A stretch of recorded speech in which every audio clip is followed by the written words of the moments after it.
Dating apps were supposed to make meeting people easier and safer. You swipe right, chat for a bit, meet in a public place, and hopefully find a connection. But sometimes, what starts as a simple swipe can turn into your worst nightmare. The stories I'm about to share with you aren't just awkward first date tales or uncomfortable dinner conversations. These are real experiences from real people who thought they were meeting someone for a casual date, only to find themselves in situations that could have cost them everything. I've spent countless hours researching and verifying these accounts, and I can tell you that each one of these stories will make you think twice about your next dating app encounter. What makes these particularly chilling is how they all started so normally. A match, some messages, plans to meet up. Nothing out of the ordinary. But as you'll see, the most dangerous situations often begin with the most innocent intentions.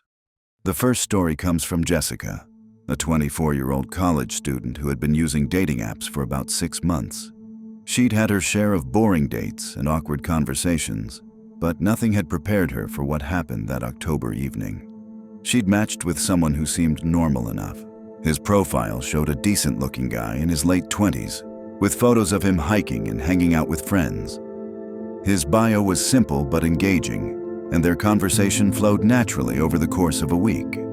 They decided to meet at Riverside Park, a popular spot in her city that was well-lit and usually busy, even in the evening. Jessica arrived right on time at 7:30, dressed casually but nicely, excited about the possibility of finally meeting someone who seemed genuinely interested in getting to know her.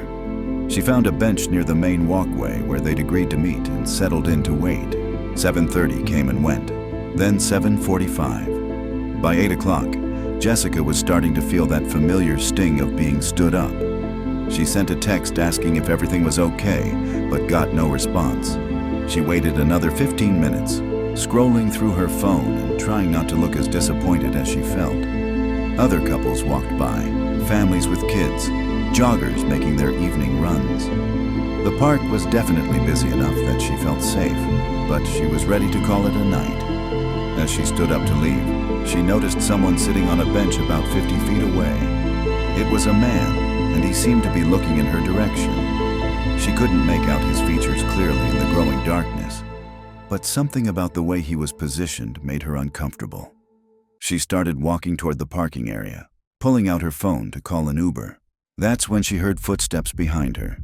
Not the casual pace of someone else heading to their car, but deliberate steps that seemed to match her rhythm. When she slowed down, they slowed down.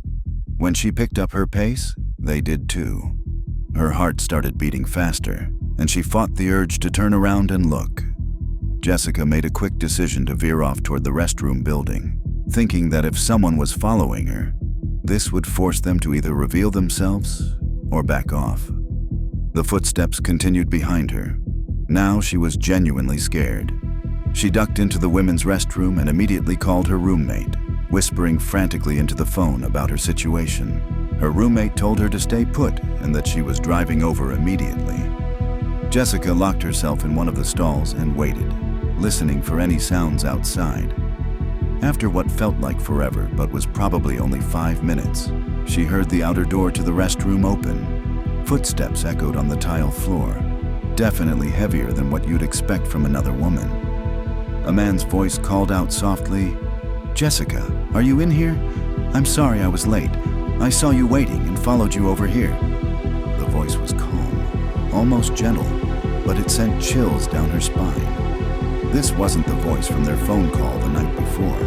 This was someone else entirely. She stayed completely silent, barely breathing, praying that he would give up and leave. Instead, she heard him walking slowly from stall to stall, pushing on each door to see if it was locked.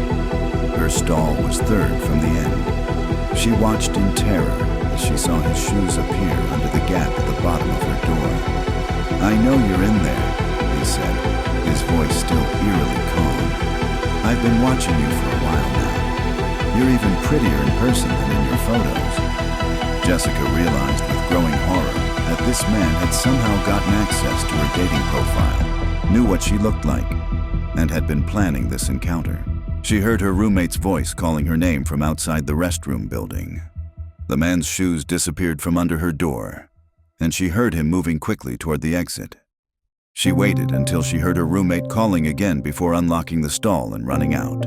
When they got back to Jessica's apartment, they immediately called the police. The officer who took the report explained that this was becoming an increasingly common problem. Predators were creating fake dating profiles, setting up meetings they had no intention of keeping, and then following women when they showed up alone and vulnerable. The investigation revealed that the profile Jessica had been chatting with was completely fabricated. The photos were stolen from someone else's social media, and the phone number traced back to a prepaid phone that had been discarded. Security cameras from the park showed a man who had been sitting in his car in the parking lot for over an hour before Jessica arrived, watching and waiting. What made this case particularly disturbing was that this wasn't a random encounter. The man had specifically targeted Jessica after studying her profile for weeks.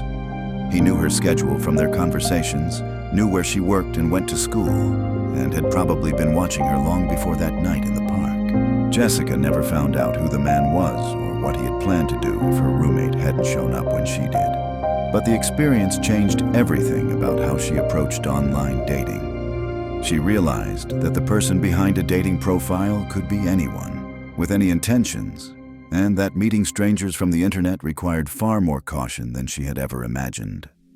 The second story takes us to a different kind of dating app encounter, one that started not with a planned meeting, but with what seemed like a fortunate coincidence. Mark was a 22-year-old college student who had just finished his shift at a local restaurant. It was almost midnight on a Saturday, and he was scrolling through his phone while waiting for his Uber home when he got a notification from the dating app he'd been using for the past few months. Someone had super liked him, and when he checked the profile, he was impressed.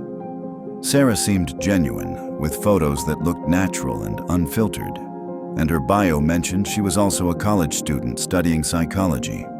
They started chatting immediately, and the conversation was surprisingly engaging for that late at night. She mentioned she was at a party nearby, but was ready to leave because she wasn't really enjoying herself. Mark joked that they seemed to be having better conversation through the app than most people were probably having at actual parties. Sarah laughed and said she wished she could just skip the rest of the night and grab coffee with someone interesting instead. That's when Mark made what seemed like a harmless suggestion. His Uber was taking forever to arrive, and Sarah mentioned she was also waiting for a ride. Since they were apparently in the same area, maybe they could share an Uber and continue their conversation in person. Sarah agreed, saying it would be nice to meet someone genuine for once instead of dealing with drunk college guys at parties. When Mark's Uber finally arrived, he sent Sarah the license plate number and asked the driver to make a quick stop to pick up a friend. The driver seemed annoyed but agreed when Mark offered to tip extra for the inconvenience. They pulled up to the address Sarah had given, and Mark watched as a young woman approached the car. She looked like her photos, dressed in a simple black dress and denim jacket, and she seemed a bit tipsy but not overly drunk.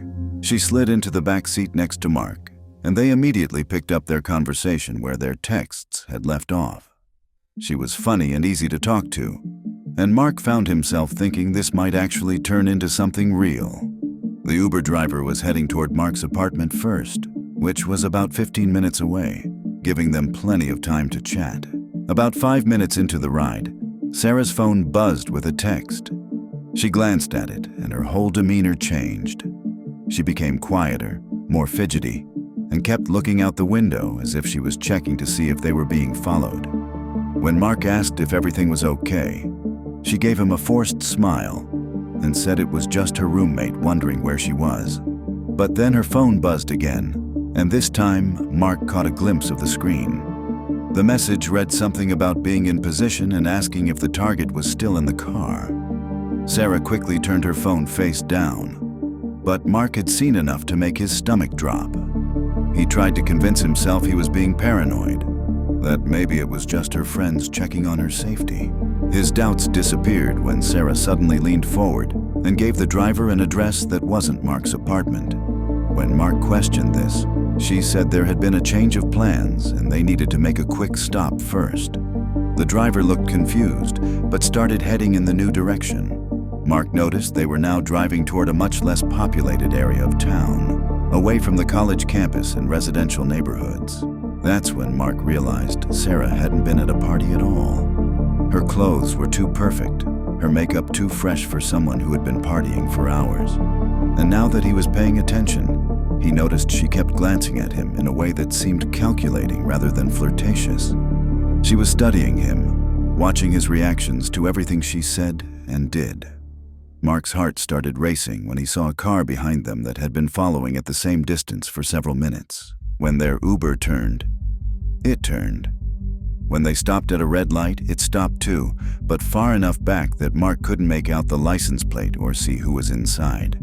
He was now certain this wasn't a coincidence. Mark pretended to check his own phone while discreetly opening his ride-share app.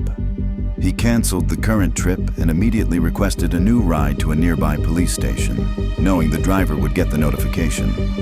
When the Uber driver asked what was happening, Mark loudly said he needed to get to the police station right away because he felt unsafe.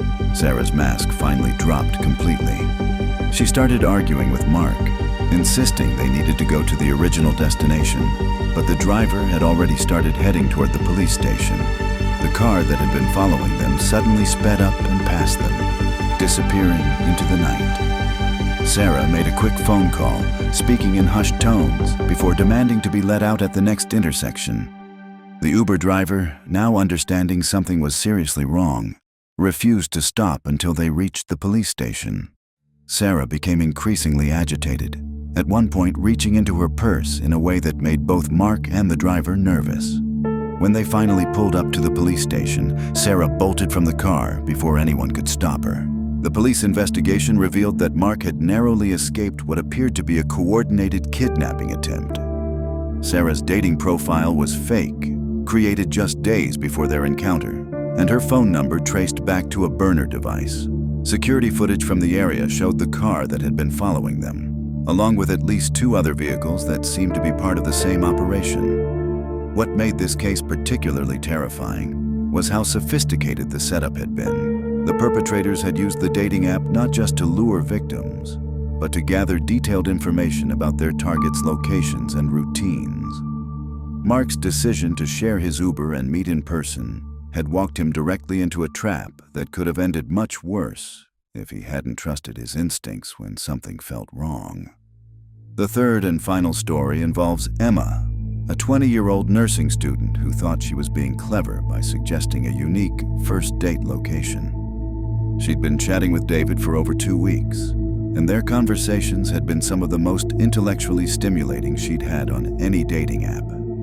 He claimed to be a graduate student in literature, and their discussions about books and philosophy had convinced her that he might be someone worth meeting. When it came time to plan their first date, Emma suggested they meet at her college campus after hours. She had access to the nursing building through her student ID, and she thought it would be impressive to show him the simulation labs where she practiced her clinical skills. David seemed excited about the unconventional idea, saying it sounded much more interesting than the typical coffee shop meetup. They arranged to meet at 9 o'clock on a Thursday evening when the building would be mostly empty but still accessible to students with proper ID cards. Emma arrived first, using her key card to get into the building and waiting in the main lobby area.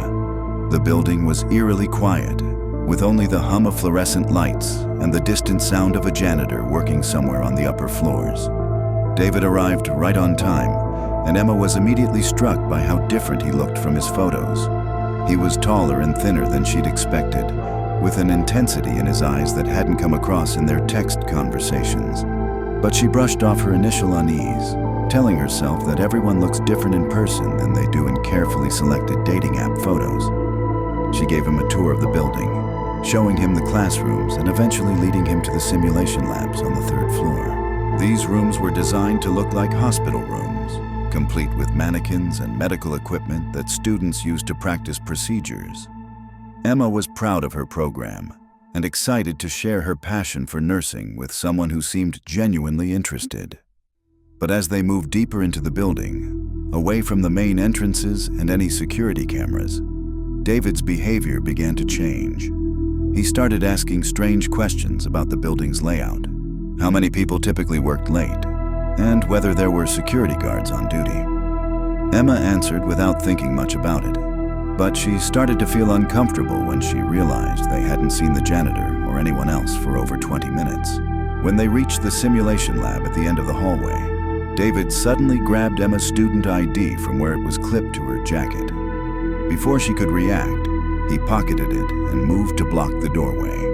His entire demeanor had shifted from the charming, intellectual person she'd been chatting with online to someone cold and calculating. "You know," he said, his voice now carrying a menacing tone she'd never heard before, "this is perfect. No one knows you're here with me, and no one's going to find you until morning at the earliest." Emma's blood ran cold as she realized the trap she'd walked herself into. She was alone with a stranger in an empty building, and she'd been the one to suggest it. These three stories share a terrifying common thread. Trust your instincts, meet in crowded public places, and remember that behind every dating profile could be someone with the worst possible intentions. Stay safe out there and never let your guard down when meeting someone new.